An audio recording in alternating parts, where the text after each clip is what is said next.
नमस्कार दोस्तों, स्वागत है आपका आपके अपने YouTube चैनल जीएस जीनियस में। जैसा कि आप स्क्रीन पे देख रहे हैं, समसामयिकी जो सिविल सर्विसेज क्रॉनिकल है, समसामयिकी की जो है एक करंट अफेयर्स की मैगजीन है। इसमें दिसंबर माह का अंक है, उसमें सितंबर अक्टूबर के करंट अफेयर्स का संकलन है। तो इसी में हम पिछले कुछ समय से आपके लिए अलग अलग सेक्शंस को आपके समक्ष प्रस्तुत कर रहे हैं। उसी क्रम में आज हम आपके समक्ष सामाजिक परिदृश्य को जो है आपके समक्ष प्रस्तुत करेंगे। इससे पहले कि हम वीडियो शुरू करें, आपको हम बता दें कि physical geography, Indian geography, UP special और समसामयिकी के जो करंट अफेयर्स है वो आपके समक्ष वीडियो के माध्यम से मैं इसी चैनल पे डाल रहा हूं, जो कि आपके लिए काफ़ी परीक्षा उपयोगी है। अगर आप इस प्रकार के कंटेंट में इंटरेस्टेड हैं तो चैनल को सब्सक्राइब कर लीजिए, जिससे इस प्रकार का परीक्षा उपयोगी कंटेंट छोटे छोटे वीडियो के माध्यम से नियमित रूप से आपके पास पहुंचता रहे और आप जब इच्छुक हो तब उसे देख करके अपने सिलेबस को रिवाइज कर सकते हैं। अगर आप पहली बार पढ़ेंगे तो आपके ज्ञान में कुछ न कुछ वृद्धि अवश्य होगी। तो चलिए आइए मित्रों, इसको सामाजिक परिदृश्य वाले जो सेक्शन को आज देखते हैं। भारत में सामाजिक समस्याएं। बाल विवाह निषेध अधिनियम के प्रभावी कार्यान्वयन हेतु दिशा निर्देश। सर्वोच्च न्यायालय ने society for enlightenment and voluntary action बनाम भारत संघ के मामले में फैसला देते हुए बाल विवाह निषेध अधिनियम 2006 को मजबूत करने के उद्देश्य से व्यापक दिशा निर्देश जारी किए हैं और इन उपायों को लागू करने में राज्य सरकारों की महत्वपूर्ण भूमिका बताया है। इस बात पर जोर दिया गया है कि बाल विवाह को संबोधित करने के लिए व्यापक प्रयास रोकथाम अभियोजन से परे होने चाहिए। मतलब केवल यही नहीं है कि जो करेगा बाल विवाह में शामिल होगा उसको जेल भेज देंगे, उसके पहले उस पर एक्शन होना चाहिए। सुप्रीम कोर्ट ने माना कि बाल विवाह निषेध अधिनियम व्यक्तिगत कानूनों और परंपराओं से बाधित नहीं किया जा सकता है। सर्वोच्च न्यायालय अधिकारियों ने निर्देश दिया कि बाल विवाह की रोकथाम और नाबालिगों की सुरक्षा पर ध्यान केंद्रित कर अपराधियों को अंतिम उपाय के रूप में दंडित करें। अर्थात कोशिश ये होना चाहिए कि पहले रोकथाम हो और नाबालिगों की सुरक्षा हो। ये आखिरी उपाय है कि दंड देंगे। समुदाय को बाल विवाह में कानूनी और सामाजिक परिणामों के बारे में शिक्षित करने के लिए स्कूल, धार्मिक संस्थाओं और पंचायतों को जागरूकता पैदा करने का केंद्र बनाना चाहिए। बाल विवाह के मूल कारणों गरीबी, लैंगिक असमानता, शिक्षा की कमी, रूढ़िगत सांस्कृतिक मानदंडों पर बदलाव और ध्यान देने की आवश्यकता है। जो सुप्रीम कोर्ट ने निर्देश दिए हैं, दिशा निर्देश, वो इस प्रकार हैं।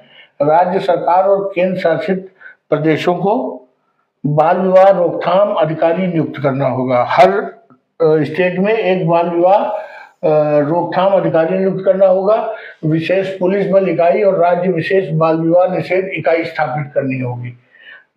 उपाय में मजिस्ट्रेटों को स्वप्रेरणा से कार्रवाई करने और निवारक निषेधाज्ञा जारी करने का अधिकार देना होगा। विशेष फास्ट ट्रैक अदालतों की स्थापना की जाएगी। जैसे खुले में शौच मुक्त गांव घोषित हुए हैं, वैसे ही बाल विवाह मुक्त गांव घोषित होने चाहिए। इसके अलावा 12वीं कक्षा तक स्कूल जाने वाली लड़कियों की दैनिक उपस्थिति पर नजर रखने के लिए प्रौद्योगिकी संचालित निगरानी प्रणाली की स्थापना करना होगा।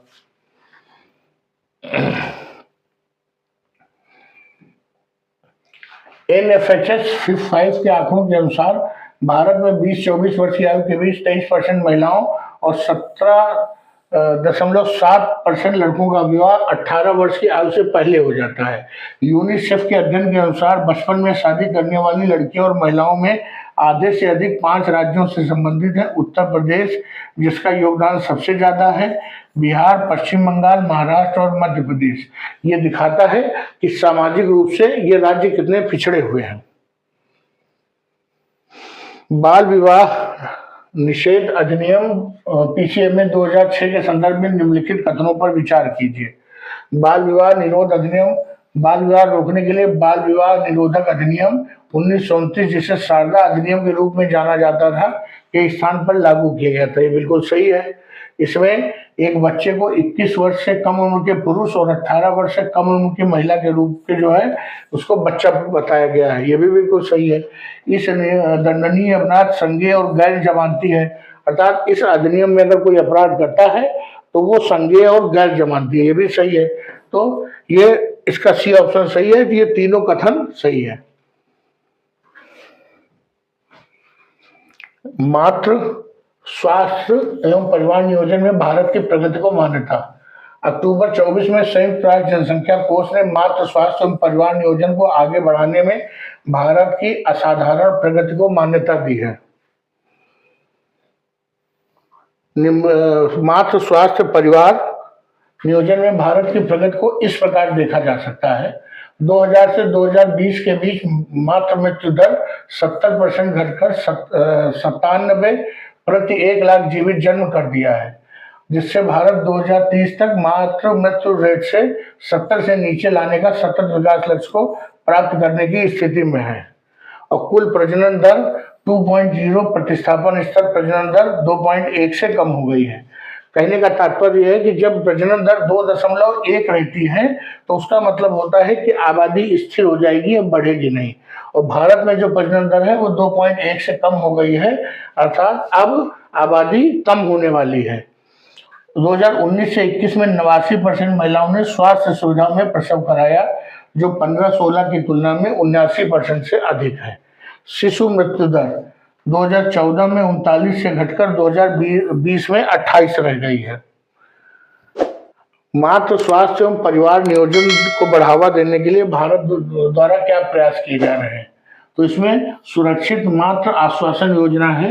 इसके तहत बिना किसी लागत के गुणवत्तापूर्ण स्वास्थ्य सुविधाओं को सुनिश्चित करना, गरिमापूर्ण और सम्मानजनक डिलीवरी, सार्वजनिक स्वास्थ्य सुविधाओं में आने वाली किसी भी महिला नवजात शिशु को सेवाओं से इनकार करने के प्रति शून्य सहिष्णुता का लक्ष्य है। प्रधानमंत्री सुरक्षित मातृत्व अभियान, इसमें सभी गर्भवती महिलाओं को सार्वभौमिक रूप से निःशुल्क व्यापक गुणवत्तापूर्ण प्रसव पूर्व देखभाल प्रदान की जाती है। अगला जो है यह है मिडवाइफरी सेवा पहल। लगभग 90,000 दाइयों को प्रशिक्षण दिए जाने का लक्ष्य निर्धारित किया गया है और प्रशिक्षण के उपरांत वो 90% यौन प्रजनन, मातृ, नवजात और किशोर स्वास्थ्य देखभाल प्रदान कर सकती हैं। बच्चों और युवाओं के मानसिक स्वास्थ्य पर मार्गदर्शन दस्तावेज। अक्टूबर 24 में विश्व स्वास्थ्य संगठन तथा यूनिसेफ ने बच्चों और किशोरों के लिए मानसिक स्वास्थ्य सेवाओं के परिवर्तन का समर्थन करने के उद्देश्य से बच्चों और युवाओं का मानसिक स्वास्थ्य सेवा मार्गदर्शन नामक दस्तावेज जारी किया है। यह रिपोर्ट विश्व मानसिक स्वास्थ्य दिवस के पूर्व जारी की गई है, जो प्रतिवर्ष 1992 से 10 अक्टूबर को मनाया जाता है। मानसिक स्वास्थ्य से तात्पर्य क्या है? मानसिक दशा की ऐसी स्थिति जो लोगों को जीवन के तनावों से निपटने और अपनी क्षमताओं को पहचानने, अच्छी तरह से सीखने, काम करने तथा अपने समुदाय में योगदान करने से सर्वे सक्षम बनाती है। ये मानसिक स्वास्थ्य है। मानसिक स्वास्थ्य से जुड़ी 1/3 समस्याएं 14 वर्ष की आयु से पहले और आधी समस्याएं 18 वर्ष की आयु के पहले सामने आ जाती हैं। अनुमान है कि 10 से 19 वर्ष की आयु के 15% किशोरों में मानसिक स्वास्थ्य संबंधी समस्याएं पाई गई हैं, जिनमें चिंता, अवसाद, व्यवहार संबंधी विकार सबसे आम थे। 15 से 19 वर्ष की आयु के लोगों में आत्महत्या मृत्यु का चौथा सबसे बड़ा कारण निकला है। रिपोर्ट में यह उजागर किया गया है कि मानसिक स्वास्थ्य सेवाओं तक सीमित पहुंच, उच्च लागत, कलंक के कारण मानसिक स्वास्थ्य संबंधी चिंताओं से ग्रस्त कई युवक आवश्यक देखभाल प्राप्त करने से वंचित रह जाते हैं। बिल्कुल सही बात है। शिक्षा मंत्रालय की स्टार्स कार्यशाला। मध्य शिक्षा मंत्रालय के स्कूल शिक्षा साक्षरता विभाग ने मध्य प्रदेश के भोपाल में 2 दिवसीय राज्यों के शिक्षण अधिगम एवं परिणाम सुदृढ़ीकरण ज्ञान साझाकरण कार्यशाला का आयोजन किया। इस कार्यशाला का नाम था स्कूल से कार्यस्थल तक के संक्रमण और मूल्यांकन प्रणाली को मजबूत बनाने पर केंद्रित थी। स्कूल टू वर्क परिवर्तन में राष्ट्रीय शिक्षा नीति 2020, पाठ्यचर्या की रूपरेखा और राष्ट्रीय क्रेडिट फ्रेमवर्क जैसी नीतिगत संरचना की भूमिका पर ध्यान केंद्रित किया गया। मूल्यांकन प्रणाली के अंतर्गत कैरियर चयन के लिए 3P दृष्टिकोण अपनाए जाए। व्यक्तिगत रुचि अर्थात पर्सनल इंटरेस्ट, अभिभावकीय दृष्टिकोण अर्थात पेरेंटल अप्रोच और संभावित अवसर अर्थात पॉसिबल अपॉर्चुनिटीज पर प्रकाश डाला गया। मित्रों, ये इस मैगजीन में जो सामाजिक परिदृश्य वाला हिस्सा है वो यहीं पे समाप्त होता है। वीडियो समाप्त कर रहा हूँ। आशा करता हूँ कि आपने हमारे चैनल को ऑलरेडी सब्सक्राइब कर रखा है। अगर नहीं सब्सक्राइब किया है तो अभी भी कर लीजिए, और हमारा चैनल अगर अच्छा लग रहा हो तो उसको लाइक कर दीजिए वीडियो को। मित्रों, वीडियो समाप्त कर रहा हूँ। धन्यवाद।